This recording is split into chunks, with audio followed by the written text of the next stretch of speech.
What, the first 25 weren't enough for you?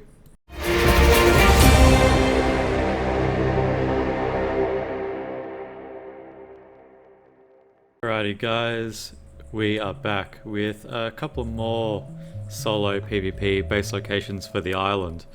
So I'm going to write down 7, but it's probably closer to 10 considering this current spot that I'm on. So this is spot number 1, and as soon as I get myself a GPS, we'll be in business. And as soon as I put myself into creative mode, we'll also be in business. Here we are. Alrighty, so I'll just quickly show you guys the map and the GPS to begin with. So that's the map location there for a reference point. And this is the GPS coordinates. Now, take these with a bit of a grain of salt. They do vary a little bit because there are actually 3 spots here that I want to show you. First one here. Decent height rock. You can build pretty much most of the way across it. Probably build a decent sized base here. Not sure how exactly suitable it would be for a solo player, but it's not bad. And next, down here, is the second rock. It's not quite as high up, but perhaps you can use this for dino storage, just using those fence supports to sort of wrap around the outside and then chuck a couple of walls up. You should be fine to house your dinos. And then up here is the third spot. This one's a little bit flatter than the first. Actually, it seems as though it's probably a bit bigger too, which is nice. So this can be for individual tribe members, this could be for alliances, this could be more dino storage, it could be whatever you want. Now it doesn't look overly awkward or hidden or anything like that, but that's because I cleared out probably 40 or 50 trees, including the tiny little mangrove looking trees that you see in the swamp. So with this area out of the way, I'll quickly post a picture in regards to what it did look like and how covered it was. It would be impossible for me to do a proper video on this as it is. Actually, there's still a tree here next to this. Actually, there's a bunch of mangroves here that I missed around the front. But nonetheless, you get the idea. I had to cut the trees down, or else showing you guys what is here would just be horrendous. So yeah, figured I'd chop the trees down, at least show you guys what you're working with, and then you can you probably don't have to do anything. I think these will be far enough up that that the trees will probably regrow. It's quite a fair height from up there. So a little bit awkward to try and raid, but that's what makes it worth it. So yeah, now we'll move on to location number 2. Alright, so here we are at location number 2. And there's your map guide there. So we're only a little bit south of location 1. There's your GPS coordinates for a reference point.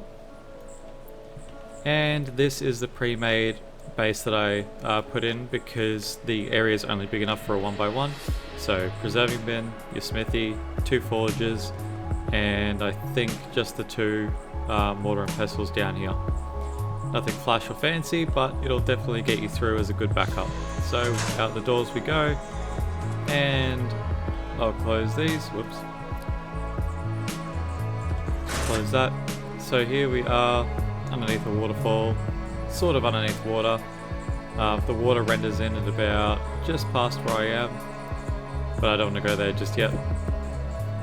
So yeah, just a 1x1 section. Predominantly hidden, except as you can see by the thatch ceiling and the thatch wall, it comes through here just a smidge. So I put the thatch down so it wasn't quite so dark, so maybe people might think it's a bit of rock, or perhaps they won't notice it at all. But yeah, I figured this might be a bit better than a sharp edge sticking out, which clearly could be seen as metal. Maybe you can try using stone, maybe that'll work, but this is the best I could get it. And this is the surrounding area. Alright, so with number 2 done, let's shuffle on to number 3. Alright, so here at number 3, we've got our map reference point. We have our GPS coordinates. And again, just doing a little prefab base just to show what is possible to sort of build here.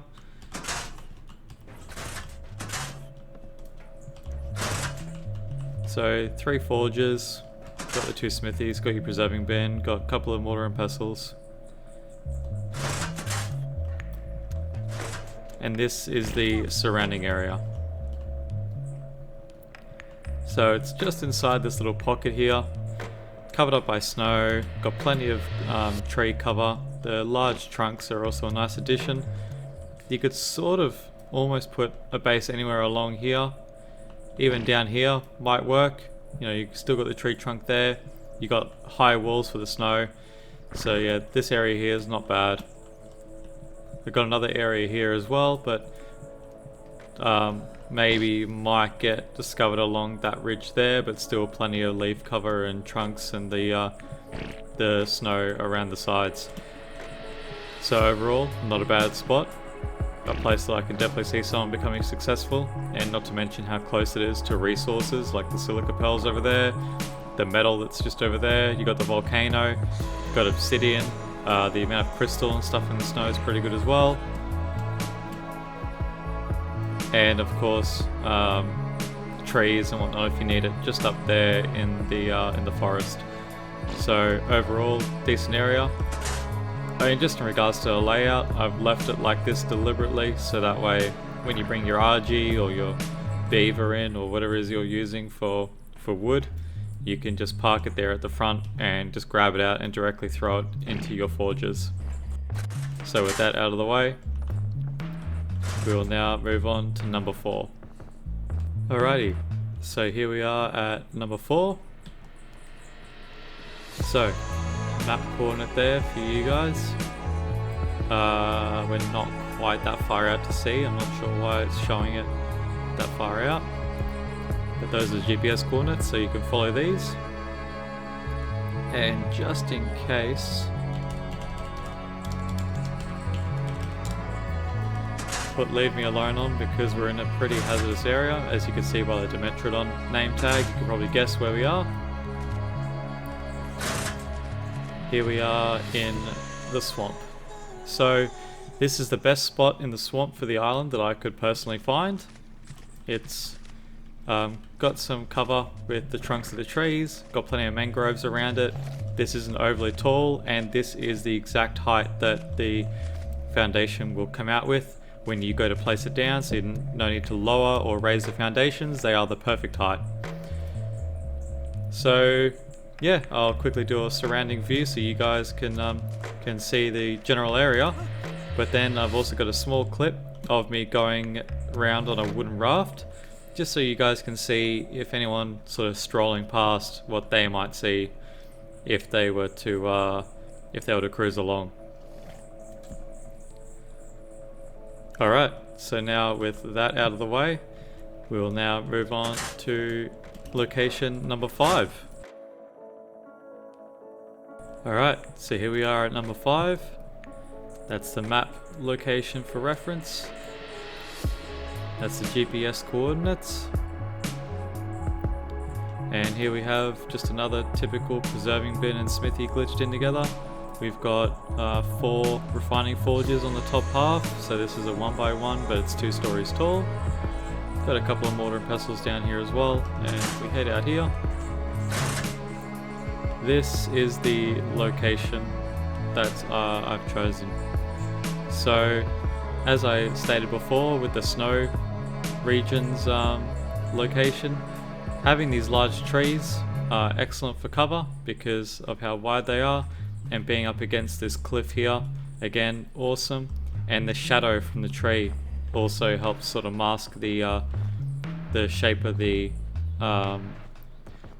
building a little bit. So if you go further away, that's the overall exposure of the base. And you wouldn't want to really go any bigger than that, for the simple sake that it could be fairly easy for someone to see it if they I guess if they were sort of looking for hidden bases, but for the most part I think it's pretty hidden. So this is the generalized area. So hopefully you guys have enjoyed this one, and now we'll move on to number 6. Alrighty, so here we are at number 6. This one and the next one are just sort of ones that I threw in there because I already had these beds already placed down, so I thought I might as well use them. And the map reference is here. Your GPS coordinates are here. And this is the surrounding area. So having placed these down a while back, my guess is that I was on the lookout in these caverns across here. So these little gorges that you find. This is fairly out of the way. It's a little bit close to one spawn point in the same direction that the arrow is facing at the moment.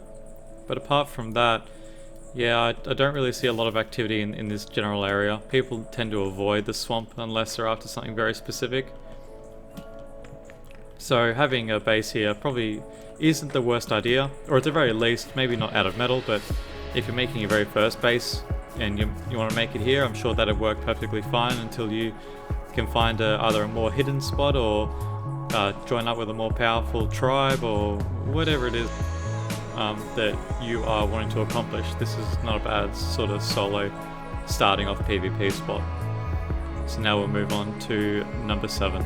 Alright, so here we are at number 7. We've got our map reference here to guide us. Got our GPS coordinates for pinpointing precision. So this spot here, I haven't built it the same way as the one that I found, but there was a guy on the server a little while back, and he built a 2x2 up against this wall here, and it worked out quite well for him because I used to fly over this all the time trying to get to Metal Mountain, which is just over there to the north, and I never saw his base once. And I've never, to my knowledge, I don't think I've ever personally just traveled through this canyon here just because I wanted to. You know, it's not really a spot that people go because there's just simply nothing here. And being up against the wall here, it's the same as the redwoods, tree trunk and cliff face sort of design. So he built it up on pillars, just like what I've got underneath here. If I can get to it, there it is. So yeah, he just built it up on pillars, pushed them back, and then had a couple of frogs underneath, and they were his tames. He had an RG, but he just used to park that on top, and that was yeah, that was it. So spoke to him a couple of times and went and visited his base. So he did well with that. So I thought maybe you guys might be interested in this as well. So that concludes our bonus 7 solo PvP base locations for the island. I hope you guys enjoyed. If you did, please leave a like, and I will see you guys in the next video.